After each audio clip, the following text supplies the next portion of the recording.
Why can't we? Why can't you rely on your own willpower? Bakit hindi ka makapag-rely sa iyong sariling lakas? Na-imagine niyo po ba yung ibig sabihin ng willpower? Ito po. Ang willpower, ito po ang meaning niya according to Mr. Webster. The ability to control one's own actions, emotions, or urges. Oh, isa pa pong definition. Strong determination that allows one to do something difficult. Kaya mga minamahal ng Panginoon, don't get me wrong na ang willpower ay masama. No, hindi po ko po sinasabi na ang willpower ay masama. May ilan na ang willpower nila ay very strong at sila ang champions. Sila nagcha-champion sa boxing, sila nagcha-champion sa basketball, sila nagcha-champion sa kanilang career. But not everybody is a champion. Gusto ng Panginoon tayo ay maging champion. Well, when it comes to the will of God, pag ang pinag-usapan natin kalooban ng Diyos, perfect will of God in our lives, purpose ng God sa ating buhay, mga minamahal ng Panginoon, ang willpower laging kapos. Ang ating kakayahan, laging kulang. Hindi yan mahuhusto kahit kailan. Alam niyo kung bakit ko nalaman yan? Hindi na kinailangang magkatawang tao ang Panginoong Jesucristo, ang Diyos. Hindi na kinakailangang magkatawang tao upang tulungan tayo at bigyan ng example. Sapat na ang bigyan na lang tayo ng Bible, manual.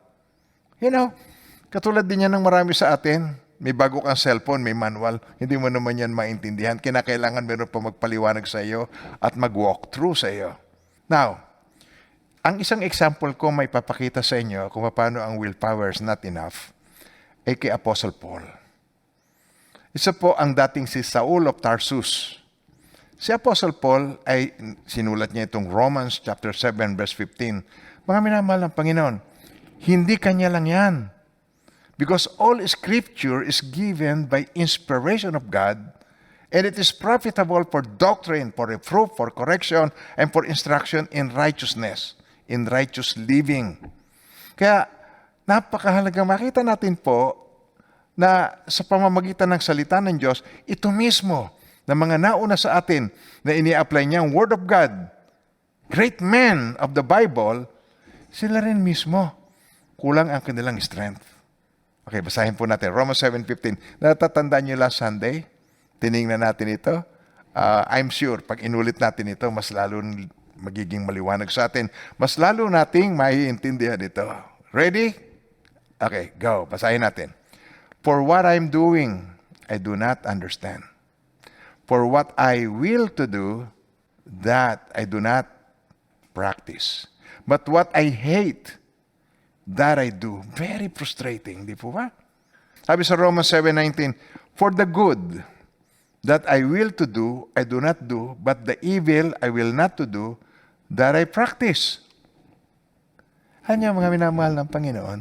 Halimbawa katulad ng aking preaching, tao rin naman ako na ako may mga pagkukulang, kahinaan. Amen po ba tayo doon? Dahil ako'y tao rin na katulad mo. But pag ang binabanggit ko po ay Word of God, ito po ay nagmumula sa Kanya, hindi ko po ito idea niya. Kaya mayroong verses tayo upang akin pong maibigay sa inyo ang distinction between speech at saka preaching, sermon.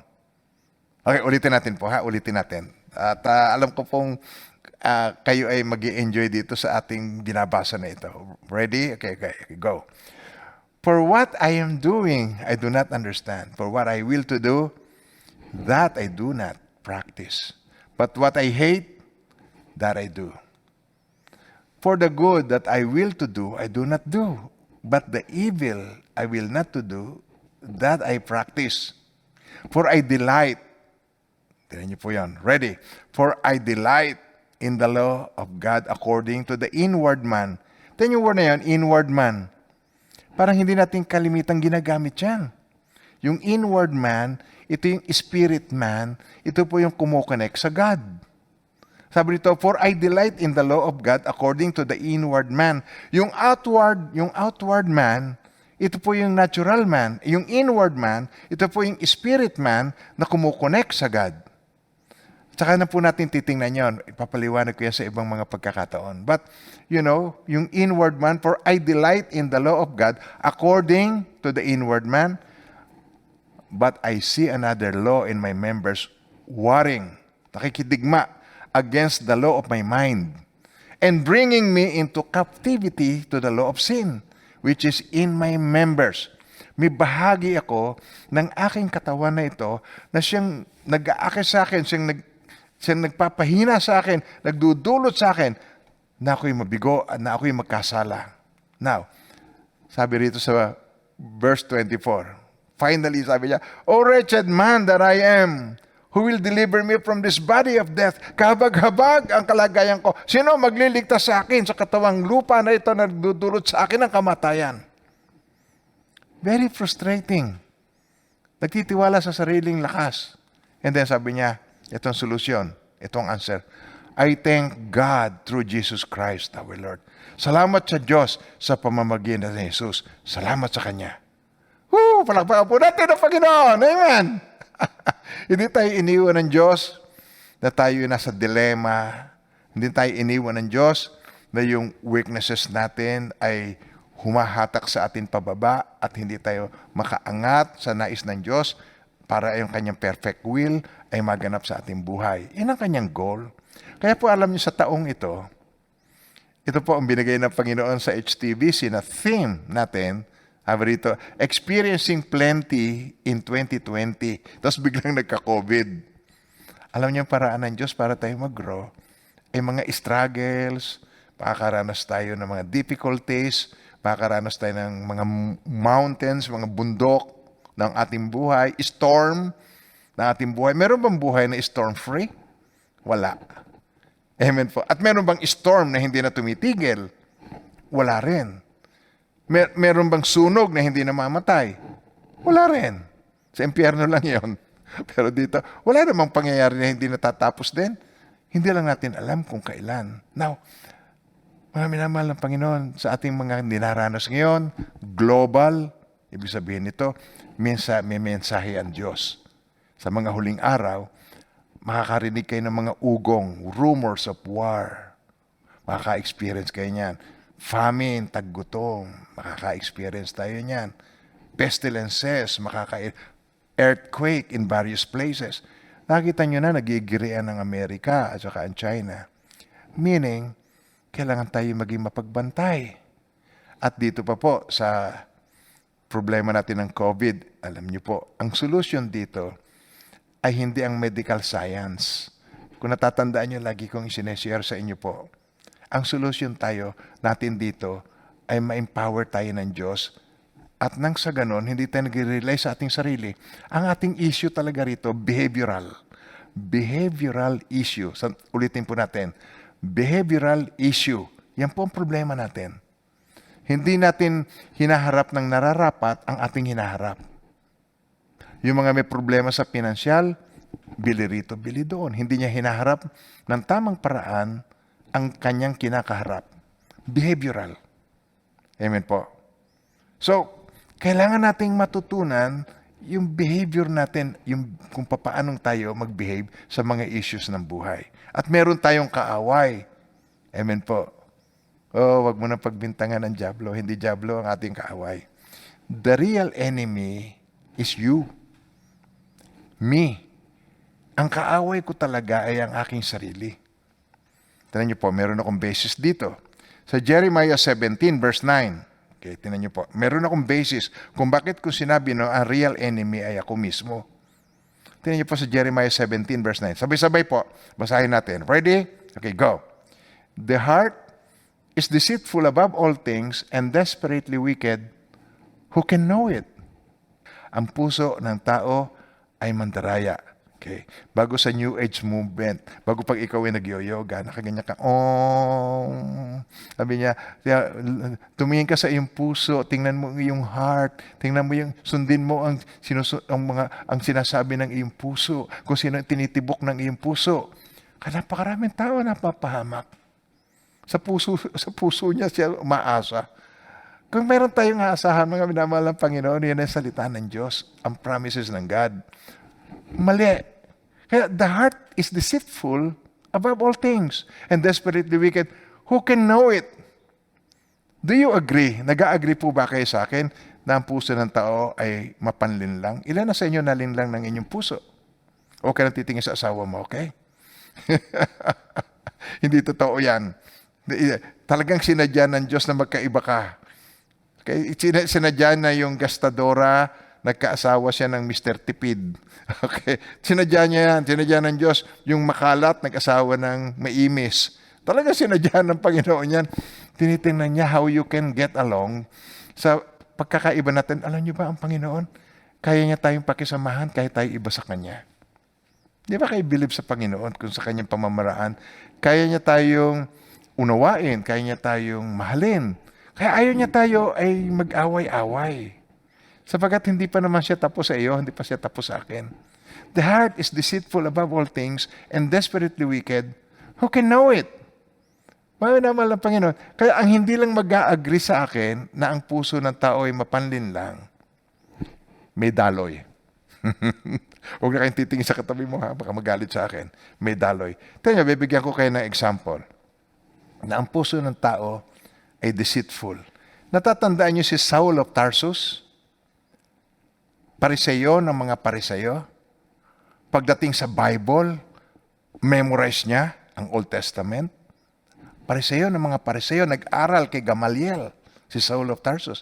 Tingnan niyo, hindi niya nakilala si Jesus, ina-attack niya si Jesus noong time na yun. Kalaban siya ng mga Christians, ipahuhuli niya ang mga Christians, humingi siya ng sulat, pupunta siya ng Damascus, doon niya na-encounter si Lord. Nakita ninyo yun? Ang akala niya, pinaglilingkuran niya ang Diyos, yung pala ay kinakalaban niya. Na-imagine niyo po ba yan? Maring ikaw ay may ganon tendency. Akala mo ay naglilingkod ka sa Diyos, tapos kinakalaban mo pala siya. Si Samson, tatandaan ninyo si Samson. Do you remember Samson? Anointed, empowered, ang lakas niya. Ang dami niyang tinatalo. At sinilang talaga siya na may kaloob ng Diyos sa kanya. Pero nagtiwala siya sa kanya sarili. Nagpunta siya doon sa isang lugar. Okay, at nakikita ninyo, naghanap siya ng isang napakagandang babae ng pangalan ay Delilah. At hiniling niya sa tatay niya kahit labag sa kanilang kaugalian, na mag-asawa siya na hindi nila kalahi, na nandun sila sa kalabang panig, sa kalabang tribo, ay sinunod pa rin ni Samson ang kanyang nararamdaman. Ilan sa atin ang ala Samson? Ilan sa atin ang nagtitiwala sa kanyang sariling strength? Hindi ko kaya nito. Sisilipin ko lang, pasok sa pornography, pasok kung saan, nagpapaka-Samson. Hindi, kaya ko yan, Pinoy ako. Nakita niya kung paano tayo ay nahuhulog. Si Peter, sinabi ni Jesus, uhulihin ako at kayo ay matatakot, kayo magtatakbuhan, iiwan niyo ako. Sabi ni Peter, kahit sila ay magtakbuhan, maiiwan ako. Handa ako mamatay, nakasama ka, Panginoon. Kahit sabihin sa kanya, Pedro, sa gabing ito, i-deny mo ako 3 times bago tumilaw kang manok.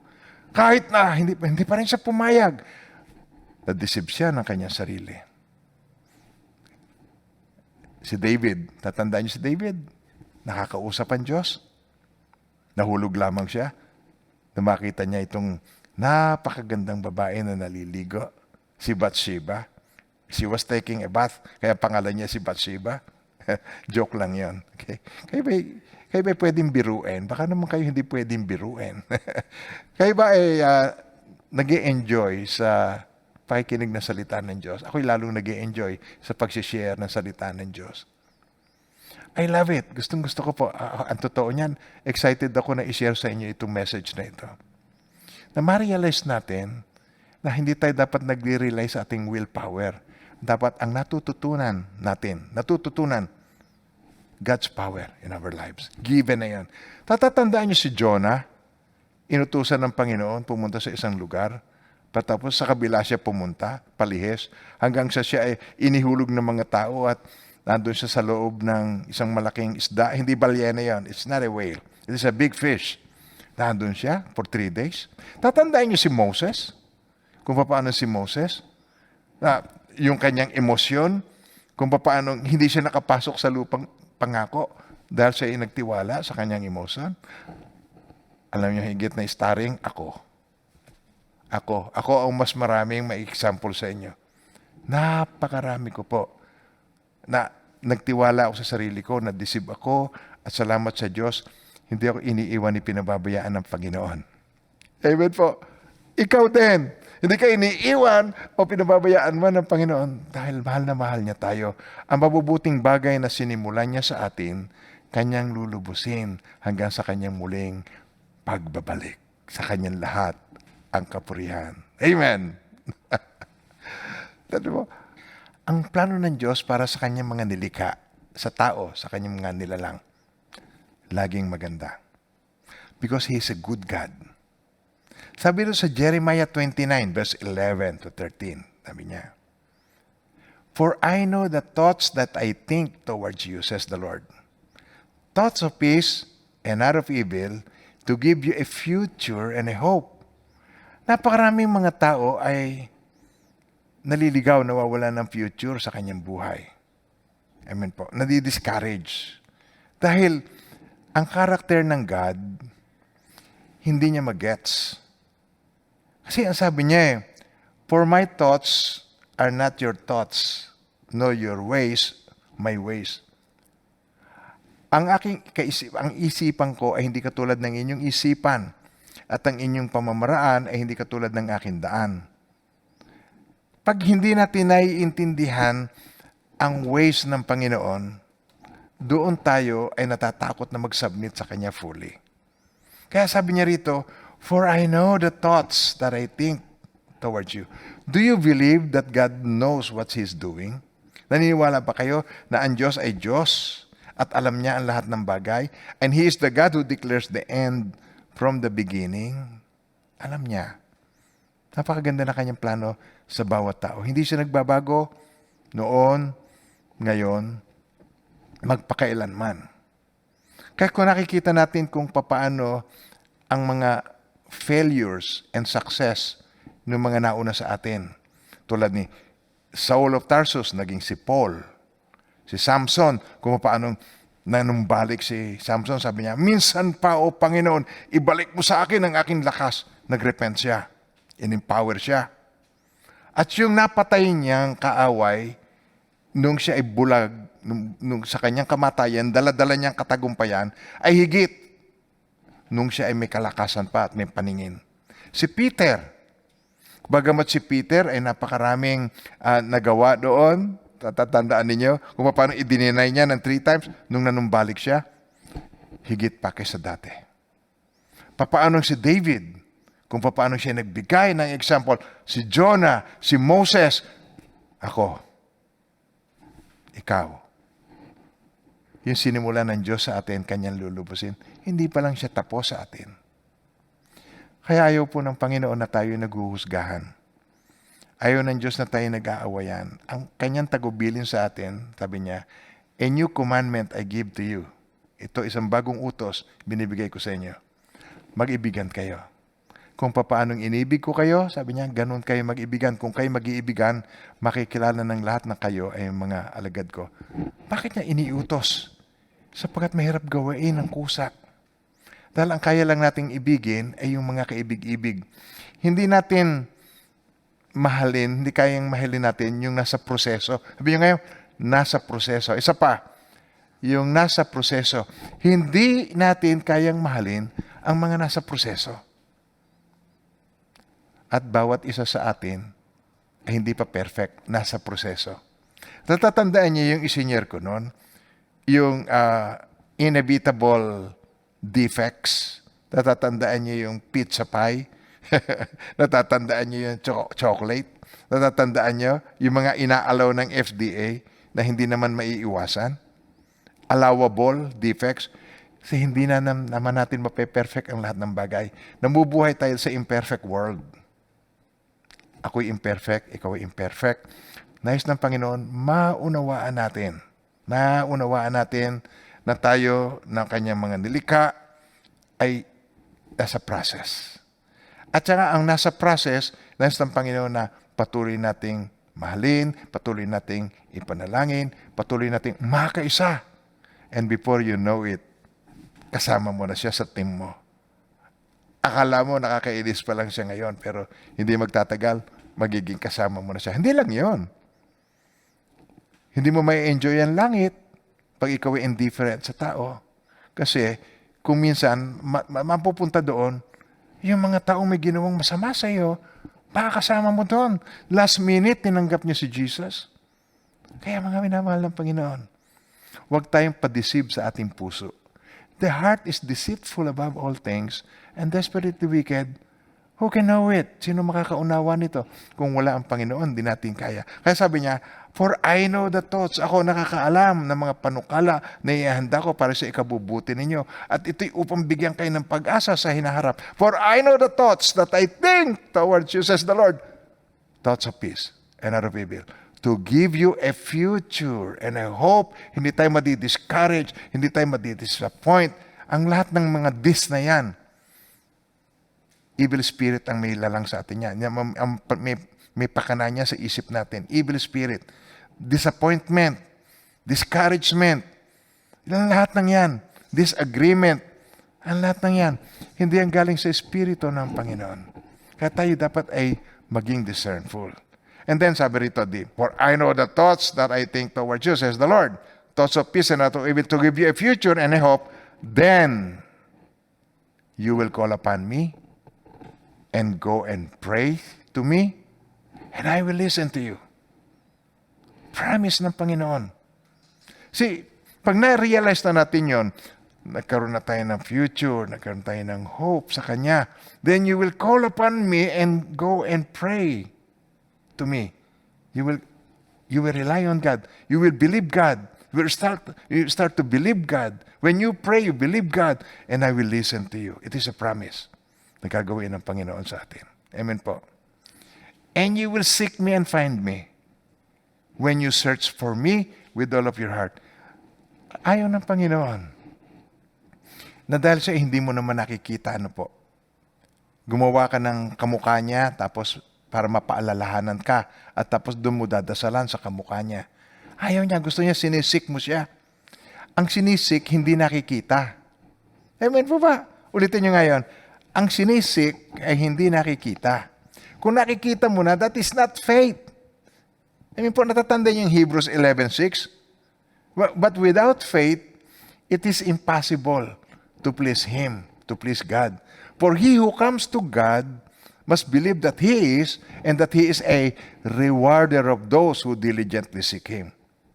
Tandaan niyo yung word na yun, He is a rewarder of those who diligently seek Him. Sino ang nire-reward ng God? Those who diligently seek Him. And you will seek me and find me when you search for me with all your heart. Na-imagine niyo ba pag natutunan nating isik ang God? Hindi yung isik mo what is in your heart. Deceitful ang heart na yan. Seek God. And you will seek me and find me when you search for me with all your heart. Believing from the heart. Kaya yung belief natin must be from the heart. Kalimitan ng belief natin is from the head. Hindi natin makakausap ang Diyos dito sa ating mind. Hindi tayo mag-grow spiritually from this mindset na nasa isip lang natin.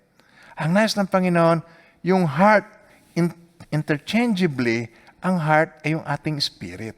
Yun ang center ng ating being. And you will seek me and find me when you search for me with all your heart, not with all your mind, all your heart. Amen. Na nagkatawang tao, Panginoong Jesucristo. Sabihin niyo ngayon word na nagkatawang tao. Isa pa, nagkatawang tao. One more time, mas malakas. Nagkatawang tao. Ano yung ba ibig sabihin yung earthly ministry niya, nagkatawang tao? Hindi siya tao lamang. Walang sino mang sa atin na, kailan ka ba nagkatawang tao? Pag tinanong mo yung birthday, kailan ka ba nagkatawang tao? No. Kailan kayo pinanganak? Pero ang Panginoong Jesucristo lamang, ang tanging pinagsasabihan ng He came in the flesh o siya ay nagkatawang tao. Why? Dahil hindi siya tao lamang. Sa Diyos na nagkatawang tao, para tayo ay patnubayan niya, bigyan niya tayo ng model. Naiba niya rin ang buhay kung walang model, na hindi mo alam kung anong usong damit. Mahirap ang walang model. Nagagets niyo ako? Tignan niyo kung ano yung bagay. Tignan niyo yung style ng buhok. Tignan niyo yung style ng Amerikana. Kung walang model, style ng shoes. Kung ang isuot mo yung panahon pa ng 18th century na shoes, di matatawa sila sa iyo, ibang itsura mo. Kailangan natin may model para nakakaagapay tayo. Alam niyo mga minamahal ng Panginoon, ina-upgrade ng mga tao ang lahat ng bagay sa kanyang buhay, maliban sa kanyang pananampalataya, maliban sa kanyang faith. Cellphone upgrade, sasakyan upgrade, bahay upgrade, edukasyon upgrade. Pero ang di na-upgrade ay ang kanyang pananampalataya. Lagi niyong maririnig sa akin yan because I want to encourage you na kung meron tayong i-upgrade, kung meron tayong gustong mag-grow, sabi ng Panginoon Kristo, but grow in grace and knowledge of our Lord and Savior, Jesus Christ. To Him be the glory now and forever. Amen. Grow in grace and knowledge. Ask, sabi ng Panginoon Kristo. Tignan niyo po yung tatlong bagay. Ask, seek, knock. Ask, seek, knock. Isa pa. Ask, seek, knock. Sabi niya rito, ask. It will be given to you. Seek, and you will find. Knock, and it will be opened to you. See, nung nakatawan taong Panginoong Kristo, inililid niya tayo kung papaano ang steps na dapat natin gawin. Meron nga tayong problema ngayon. Meron nga tayong global issue ngayon ng COVID. Pero alam niyo mga minamahal ng Panginoon, hindi naman ang solusyon dyan ay medical science. Ang solusyon dyan ay behavioral. Kung i-approach lang natin to, kung ang ating lang gagawin, gagawin natin yung nararapat. Ano ba ang protection natin dyan? Face mask, face shield. Yan lang naman, pag-ugas na hygiene. Yan lang naman. Wala namang paa ang virus. Wala naman itong pakpak, lilipad yan, papasok sa bintana mo. Wala naman. Ang may dala niyan, tao. Maring isa sa atin. You don't know. You don't even know. Kaya meron tayong isang lesson, meron tayong isang preaching na sinabi ko, what are you carrying in your body? Fear o peace? Ang peace ay security kay Lord. Ang fear, well, ang mga tao ay takot sa iyo. Pagpapasok mo na lang, isuot agad ang face mask. So what are you carrying in your body? Now, if we have the blessing of God in our lives, if we have the presence of Jesus in our lives, yung presence niya nasa ating buhay, meron tayong peace.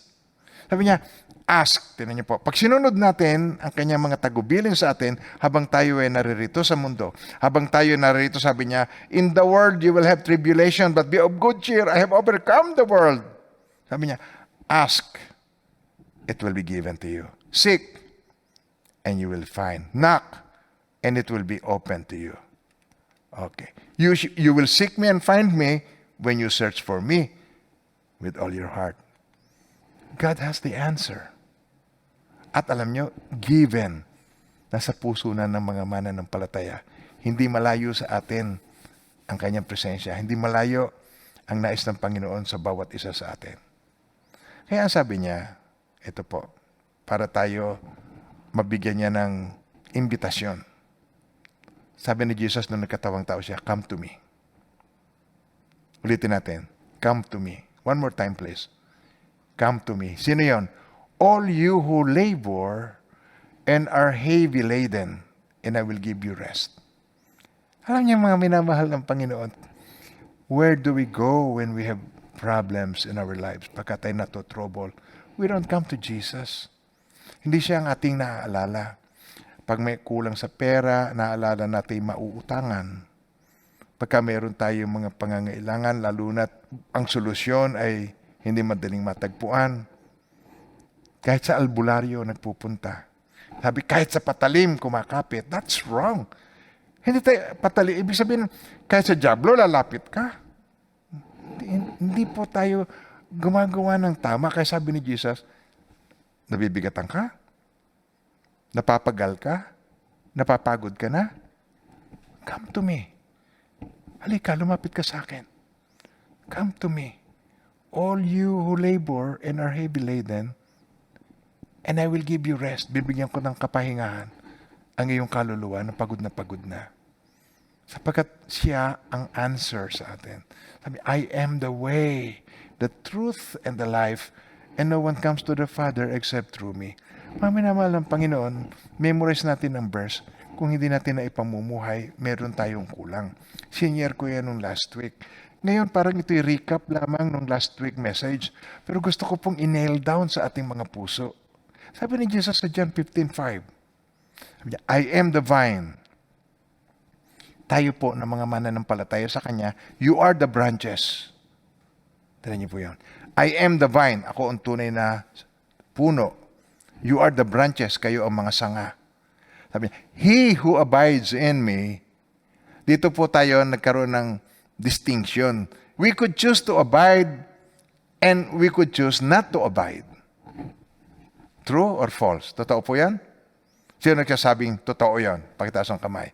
Yan ang kaibahan natin doon sa tunay na branch. Ang tunay na branch, ang nagdidesisyon tao, pwedeng putulin niya, gawin niyang panggatong. Pwede. Pero alam niyo, tayo, meron tayong pagpili kung gusto nating manatili na nakakabit doon sa pinakapuno upang yung sustansya, upang yung juice noon, yung dumaloy sa ating buhay. Sabi niya, I am the vine, you are the branches. He who abides in me and I in him bears much fruit. For without me, you can do nothing. If nakikita niya sa atin na siya ang solusyon, kailangan nating maka-abide sa Kanya. Siya ang God's power in our lives. Hindi yung willpower natin, hindi tayo makakasustain. Hindi natin mapapanatili. Tuwing January, ang daming New Year's resolution. Tuwing January, alam niyo, yung mga health spa, yung mga gym, ang daming bago nagsasign up na gustong maging slender. Pagdating ng March, slender. Naiiba na. Marami tayong planong magaganda na hindi natin maipagpatuloy sa ating sarili. Yung ating gusto, hindi natin magawa. Yung ayaw natin, yun ang ating nagagawa. Willpower is never enough when it comes to will of God, perfect will of God, and God's purpose in our lives. Hindi natin magawa. Apart from Jesus, we can do nothing. Basahin natin muli ang tagubilin ng Panginoon. Okay, ready? Okay, go. I am the vine. You are the branches. He who abides in me and I in him bears much fruit. For without me, you can do nothing. Amen po. Now, recap nung last Sunday's message. How God's Word impact my life. Hindi naman po ako dating ganito, yung mga nakakakilala sa akin. Alam na hindi ako dating ganito. Hindi yung ang desire ng heart ko. Ito po ang totoo niyan. Is to help people to grow spiritually. Ako po ay nagpapasalamat sa Panginoon na ginagamit ako ng Panginoon. It is a privilege na ako'y ginawa ng Panginoon na senior pastor ng Holy Trinity Bible Church. It is a privilege. Hindi ko akalain na ganito ang aking maabot nung ako'y kanyang tawagin. Nagsimula lang naman ang lahat ng ito. Sabi niya, I'm going to use you. And I believe Him that He is going to use me. At nakita natin kung ano yun, naabot natin. At tayo sama-sama doon. Marami sa inyo, kasama ko nung umpisa pa lamang, and you made a stand. Doon nagkaroon tayo ng medyo shaky na sitwasyon, and you decided to magkaroon ng stand. Ang pagtiwalaan, ang stand mo, ang tiwala ko ay sa Diyos, hindi sa tao. Naniniwala ako na merong purpose ang God sa Holy Trinity Bible Church. Naniniwala po ba kayo na may purpose ang God sa Holy Trinity Bible Church? Sa HTBC family? Tayo po yung magkakapamilya. At marami pa po tayong gusto ng Panginoon na maabot natin. Pero ang nais ng Panginoon, yung salita niya magkaroon ng impact sa ating buhay. By reading, believing, declaring, and acting. Read God's Word. Huwag po tayong manghinawa sa pagbabasa. Tingnan niyo po ang pamamaraan ng pagbabasa. Itinuro sa atin. Sabi po rito sa Luke 8:18. Ito, turo ni Jesus. Therefore take heed how you hear. Okay, how you listen to the Word of God. You read, you believe. Sabi niya, take Take heed, therefore, take heed how you hear. For whoever has, to him more will be given. And whoever does not have, even what he seems to have, will be taken from him. Aalisin pa sa kanya. Para napakahirap intindihan, hindi po ba? Okay, tingnan nyo ha. Basahin natin ulit. Ready? Okay, go. Therefore, take heed how you hear. Okay, ibig sabihin dito, sa Tagalog po nito, mag-ingat ka, take heed. Pag-ingatan mo kung paano kang makinig. Okay? For whoever has. Ano ibig sabihin nun? For whoever has, to him more will be given. And whoever does not have, even what he seems to have, will be taken from him. Napakaraming mga talinghaga ang Panginoon, yung parable na sinasabi ng Panginoon.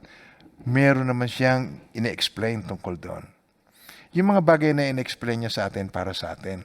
Yung mga bagay na secret things na para sa God, it remains secret. Parang hindi niya gustong ma-discover natin. Hindi natin kaya. Hindi kayang i-comprehend ng ating mga isipan. Pero yung mga revealed sa atin, para sa atin at para sa ating mga anak, para ating maituro at maipamuhay. Kaya sabi niya rito, tingnan niyo po, therefore take heed how you hear. For whoever has, to him more will be given, and whoever does not have, even what he seems to have, will be taken from him. Tingnan niyo po ang explanation. Hebrews 4:2. Tatatandaan niyo ito last week. Last Sunday. For indeed the gospel was preached to us, as well as to them.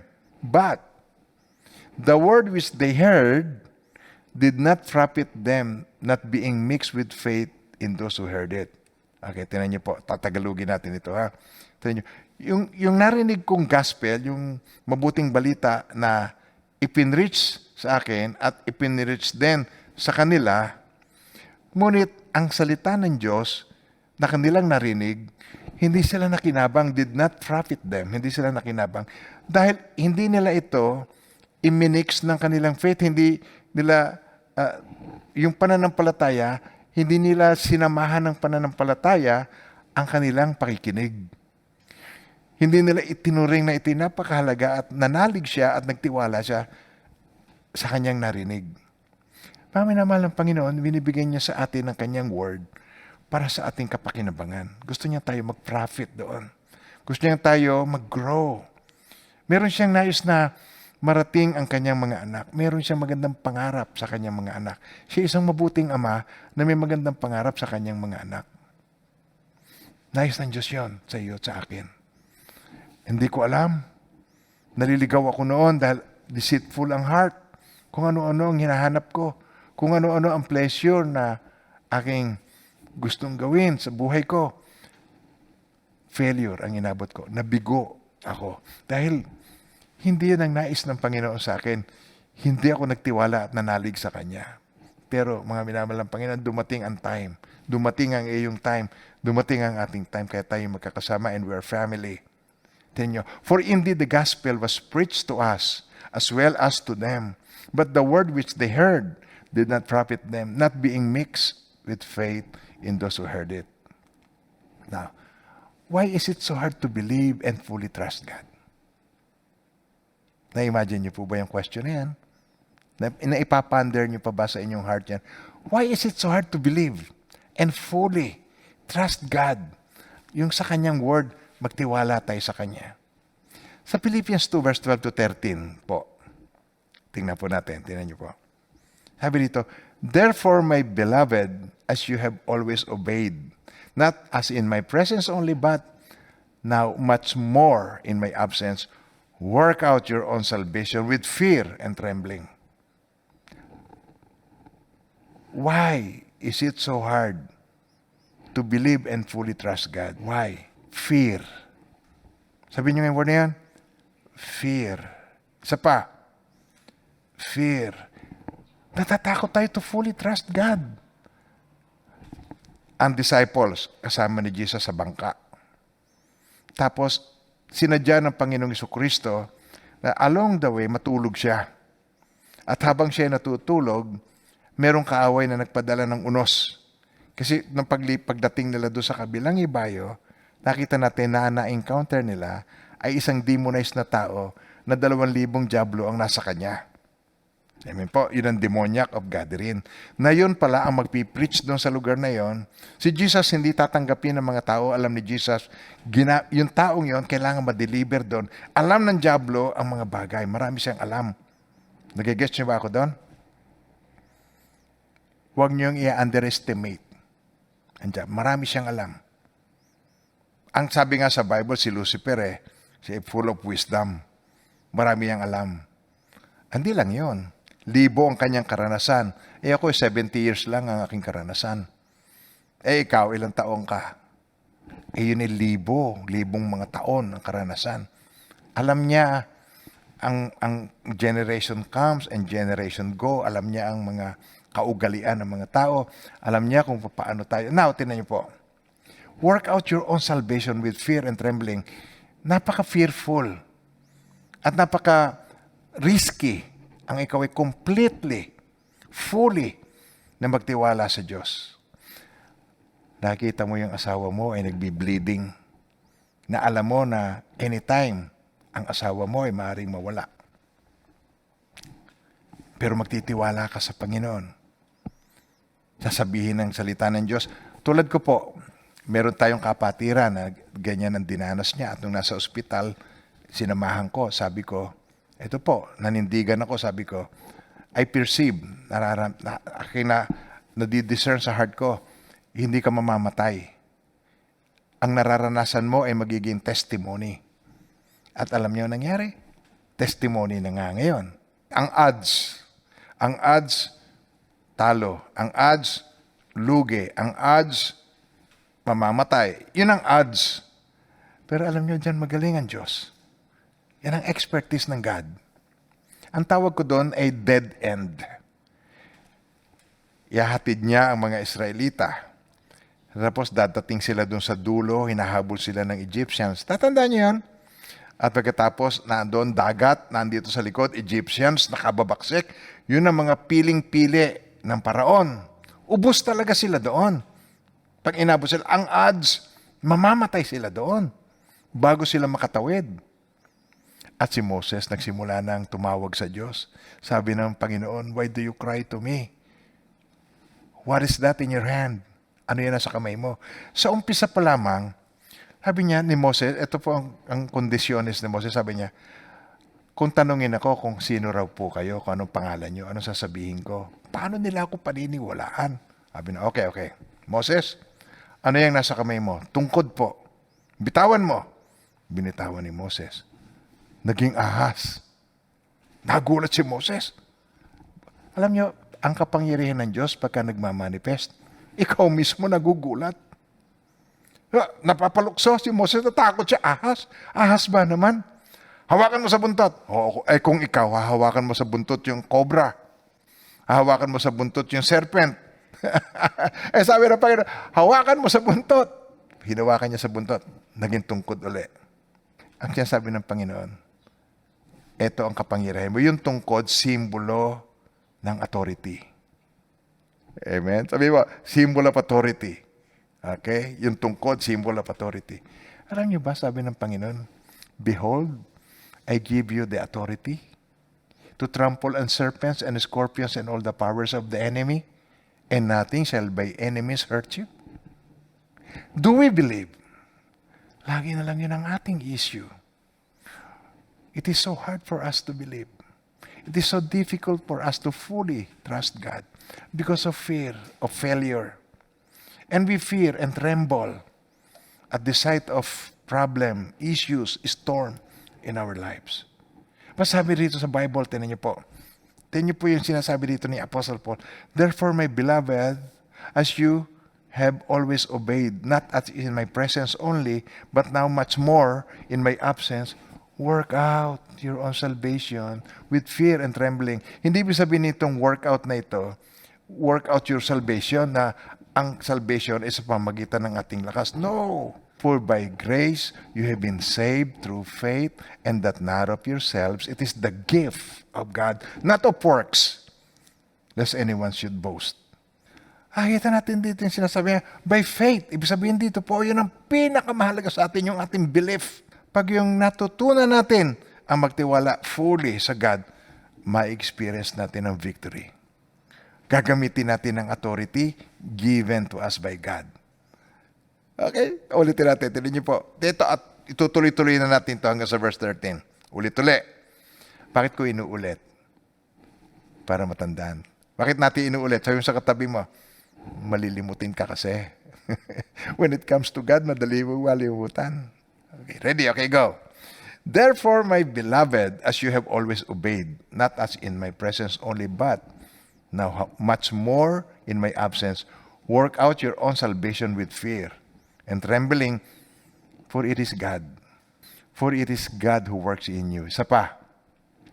For it is God who works in you, both to will and to do for His good pleasure. Both to will and to do for His good pleasure. God is always at work in us. Always. He never leave us orphans. I will never leave you orphans. I will come to you. I am with you till the end of the age. Promise ng God sa atin na siya, hindi niya tayo iiwan, hindi pababayaan man. Alam niyo, kaya tayo ay nahihirapan. Kaya it is so hard for us to believe. Kasi itinuturing natin ang Diyos, inililimit natin ang Diyos dahil ang tiwala natin ay sa sarili nating kakayahan. Yun ang tunay na reason. We think God is like man. Pero ang God is not a man. Hindi siya tao. He is God. Kasi ako, work out your own salvation with fear and trembling. I-practice nyo na kayo ay saved. Kung ikaw ay saved, ipamuhay mo ang pagiging saved. Na ikaw ay may authority, ikaw ay empowered, ang Holy Spirit ay nasa puso mo. Yes? Amen. With fear and trembling. Okay? Courageous ka. For it is God who works in you both to will and to do for His good pleasure. Hindi lamang kanta yun. You are here, moving in this place. I worship you. I worship you. Pa. You are here, touching every heart. I worship you. I worship you. Waymaker, miracle worker, promise keeper, light in the darkness. My God, that is who you are, who works in me. Waymaker, miracle worker, promise keeper, light in the darkness. My God, that is who you are. You works in me. For it is God who works in you both to will and to do for His good pleasure. Nalulugod ang Diyos na gawin niya sa atin. Kayo, yung iba sa inyo na may anak na, hindi ba kayo ay nalulugod na ang anak mo inaalalayan mo? Hindi ba ikaw ay mayroong pleasure na ang anak mo ay tulungan mo? Na ang anak mo ay i-nurture mo? Na ang anak mo ay i-guide mo? Ang God, higit pa yan sa sino mang tao. Higit pa yan sa sino mang magulang na nananahan dito sa lupa. Now, tayo dumaranas ng storm. Tayo ay dumaranas ng mga difficulties sa ating buhay. Why? Why God allows it in our lives? Because we prove what we believe by how we behave. Nakikita kung ano yung nasa ating kalooban. Alam niyo po, dumadanas tayo ng testing. Bakit? Upang malaman ng Diyos kung ano nasa kalooban mo. Wrong. Bakit ka dumadanas ng mga pagsubok? Bakit ka dumadanas ng mga pagsubok sa iyong buhay, ang mga difficulty sa iyong buhay? Para malaman ng Diyos kung ano nasa iyo? Para malaman mo. We prove what we believe by how we behave. Pagka ikaw ay under pressure, kung ano yung nasa loob na labas. Pisilin mo ang toothpaste, anong lalabas? Ketchup?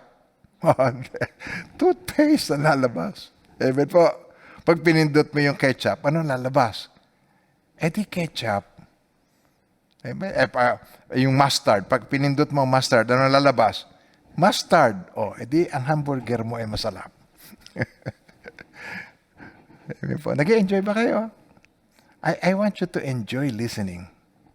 Na ini-imagine nyo na ito isang masarap na pagkain. Amen po. Pag tayo ay under pressure, there is always a warning light. Meron laging alarm. Parang cellphone mo pag lobat. Tutunog yan. Kling, klong. Tutunog. Ma-alarm. Oops. O sige ha, i-charge ko na ang cellphone ko. Lobat. Pag dumadanas ka ng mga pagsubok sa buhay mo, difficulty sa buhay mo, may experience mo yun na ikaw ay lobat. Kailangan mo recharge. Saan ka magcha-charge? Source ng power natin ay ang God. It's time to pray. It is time to trust Him. It is time to search His Word. You shall seek me and find me when you search for me with all of your heart. Amen po. Kaya gusto niyang dumadaan tayo sa mga testings. Tingnan niyo yung mga alagad niya, pupunta sila sa kabila, sabi niya, let us go to the other side. Natandaan niyo yan? Tapos si Jesus, sinadya, natutulog. Pagkatapos dumaan sila doon sa unos. Pagkatapos si Jesus Christ, hindi siya nagigising, halos mapupuno na ng tubig. Siguro napapasad na rin siya. Pagkatapos sabi ng mga alagad, Lord, wala ka bang pakialam na lumubog tayo? Kasama siya, sabi niya. Pagtayo niya, inutusan yung hangin. Tigil. Inutusan niyo yung dagat. Kalma. Parang ilog. Takot silang lahat. Tulad ni Moses. Ano yung hawak mo? Sabi niya, ito, tungkod. Okay? Bitawan mo. Naging ahas. Pag ang kapangyarihan ng Diyos nagmamanifest, natatakot. Nagugulat ka mismo. Nag-abala ka pa, tawagin siyang Diyos. Pero pag nagpakita ang Diyos ng kanyang kapangyarihan, nagugulat ka pa. Pag gumaling, pag mamamatay na at gumaling, magugulat ka pa. Kung patay na buhay. At sinabi niya, Lazarus, come forth! Magugulat ka pa. Pag yung patay na relationship, binuhay ng Diyos, magugulat ka pa. Wala imposible sa Panginoon. We prove what we believe by how we behave. At nangyayari ang lahat ng yon para ma-realize mo kung ano yung iyong weakness na dapat mong i-deal. Para ma-identify mo and then you can deal. Identify, deal. Identify, deal. In the power of God, in the power of the Holy Spirit, we'll make it. Amen. Amen ba tayo doon? Ang character of God, dapat nating laging natatandaan. Sabay-sabay po, ang karakter ni Lord, ang karakter ni Yeshua, dapat lagi kong natatandaan. Ang karakter ni Yahweh, dapat lagi kong natatandaan. Ang karakter ng God, lagi nating natatandaan. Paano natin siya matatandaan? Sa pamagitan ng kanyang ginawa. Sa Romans 8, verse 32, itong kanyang ginawa. Basahin po natin, God yan, God, He who did not spare His own Son, but delivered Him up for us all, how shall He not with Him also freely give us all things? Sa Tagalog, tinan nyo, hindi niya ipinagkait ang sarili niyang anak, kundi ibinigay para sa ating lahat. Kung naipagkaloob niya sa atin ang kanyang anak, hindi ba niya ipagkakaloob sa atin ang lahat ng bagay? Kasama ng kanyang anak? Hindi ba niya ipagkakaloob sa atin ang lahat ng bagay? Kasama ng kanyang anak? One more time. Hindi ba niya ipagkakaloob sa atin ang lahat ng bagay? Kasama ng kanyang anak? Lahat ng bagay, isa pa. Lahat ng bagay, isa pa. Lahat ng bagay, kasama ang kagalingan. Ano ang odds? Mamamatay. Binuhay. Ano ang odds? Hindi na mabubuhay, 4 na araw ng patay, mabaho na. Binuhay. Ano ang odds? Pabulusok ang ekonomiya, lugi. Pero ang gagawin ng Panginoon, kabaligtaran. Amen! Hindi niya pinagkait ang sarili niyang anak, kundi binigay para sa ating lahat. Kung na ipagkaloob niya sa atin ang kanyang anak, hindi ba niya ipagkakaloob sa atin ang lahat ng bagay kasama ng kanyang anak? So huwag tayong manatiling maliit, mababaw sa ating pananampalataya at pagtitiwala sa Kanya. Although, sa natural, it is fearful and trembling to fully trust God. But if you know God, alam niyo po ba na ang ating belief, ang ating pananampalataya ay relational? Di ba sinabi ko po yan? Ang daming sinasabi sa akin, ito daw ang totoo, ito ang totoo, ito ang totoo. Napakaraming mga tao nagsasabi sa akin ng ibang-iba, iba't-iba. Iba't-iba ang sinasabi sa akin. Sino ang paniniwalaan ko? Alam niyo kung sino? Kung sino ang kilalang-kilala ko. Kung kilalang-kilala kita. Kahit anong sabihin ng mga tao laban sa iyo, kilalang-kilala kita. Sinabi ko, totoo ba anak sinabi mo yan? Hindi po. Niniwala ako sa iyo. Mga minamahal ng Panginoon, relational. The more nakilala mo ang Diyos, karakter ng God, magtitiwala ka sa Kanya. He, sabay-sabay, Romans 8:32. Karakter ng God, He who did not spare His own Son but delivered Him up for us all. For us all. How shall He not with Him also freely give us all things? Healing, financial, financial need. Anong mga need mo? Relational, broken relationship, bubuin ng Diyos. Siya ay eksperto sa mga bagay na seemingly ay wala ng pag-asa. Dead end. Dead end na ng buhay. Dead end na ng mga Israelita. Dead end na ng sitwasyon mo. Pero dyan eksperto ang ating Ama na nasa langit. Hindi lang siya basta tatay.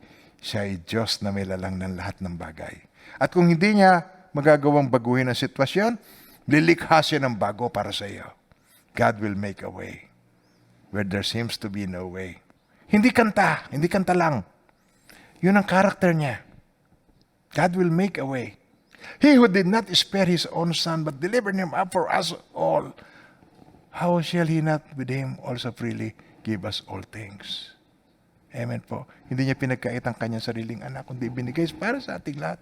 Kung naipagkaloob niya sa atin ang kanyang anak, hindi ba niya ipagkakaloob sa atin ang lahat ng bagay, kasama ng kanyang anak, kasama ang kagalingan, kasama ang kaayusan, kasama ang pagkakasundo, kasama ang katagumpayan. Paabutin ng Lord.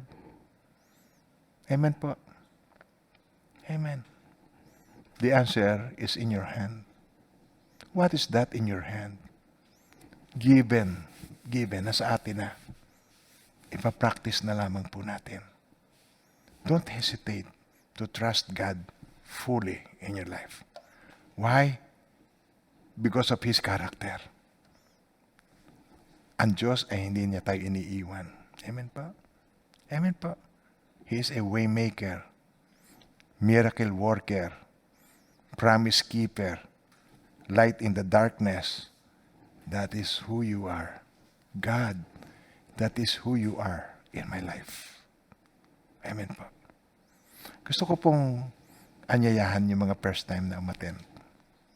Kung kayo po ay mga first time, kung kayo first time na inanyayahat narito at na nag-attend po kayo at nakikinig, I want you to pray this prayer with me, the prayer of acceptance. Amen po. Ang salvation ay para sa lahat. Pero maniwala ba kayo? Hindi lahat ay saved. Sino ang saved? Yung naniwala. Ulitin, tinan niyo po yung Ephesians 2:8. For by grace you have been saved through faith, and that not of yourselves. It is the gift of God. Basahin niyo yun. It is the gift of God. Ibig sabihin, you don't have to work for it. It is the gift of God. Not of works, lest anyone should boast. At kailangan natin itong paniwalaan. Sabi po doon sa Romans 10, kung ipapahayag ng iyong labi na si Jesus ay Panginoon at mananalig ka ng buong puso na si muling binuhay ng Diyos, maliligtas ka sapagkat ang tao ay nananalig sa pamagitan ng kanyang puso at sa gayon ay napapawalang sala. Okay? At nagpapahayag declare at nagpapahayag sa pamagitan ng labi at sa gayon ay naliligtas. We need this prayer. We need this acceptance in our lives. Hindi sapat yung you know about Jesus. Kailangan you know Him and you trust Him. So, panalangin po tayo. Sambitin niyo po ang panalangin ito na parang ito ay panalangin po ninyo. Mahal na Diyos, ilakas po natin. Say it aloud. Huwag po kayo mahiya sa iyong katabi. Parang ikaw lang at si Lord. Mahal na Diyos, salamat po sa pag-ibig mo sa akin na walang kapantay. Ako po ay nagtitiwala na bago pa man ako isinilang, inilaan mo na ang buhay ko sa buhay na walang hanggan sa pamamagitan ng iyong bugtong na anak na siyang tumubos sa aking mga kasalanan. Siyang namatay para sa akin. Kaya sa mga oras na ito ay binubuksan ko po ang aking puso para sa Kanya.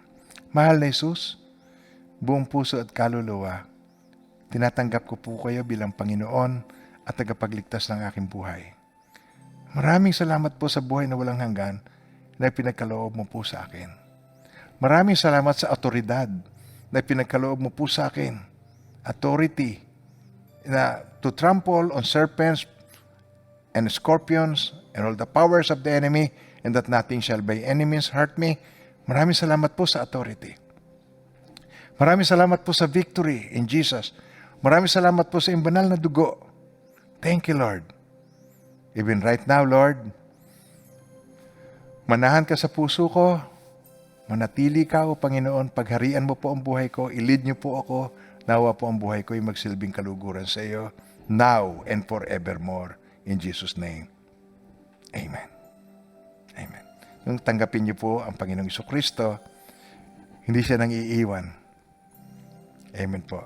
Ang iyong relationship sa Kanya, hindi mawawala. Pag ikaw ay nagkasala at hindi ka nagrepent, hindi mawawala ang relationship mo sa Kanya. Ang mapuputo lang ay ang iyong fellowship. Ang fellowship, ibig sabihin nun, ikaw mahihiya lumapit sa Kanya, pero pag nagrepent ka, i-restore ka niya muli. If you confess your sins, He is faithful and just to forgive you from all of your sins and to cleanse you from all unrighteousness. God is a forgiving God. Napakabuti po ng Panginoon. Amen po. To God be the glory. Amen po. Tanggapin po ninyo ang mga pagpapala ng Panginoon, buong puso, pagtitiwala. Tanggapin po ninyo. And now may the Lord God bless you and keep you, and may His face so shine upon each one of you and be gracious to you. His countenance be upon you and bring you peace. In the name of the Father, and of the Son, and of the Holy Spirit, in Jesus' mighty name.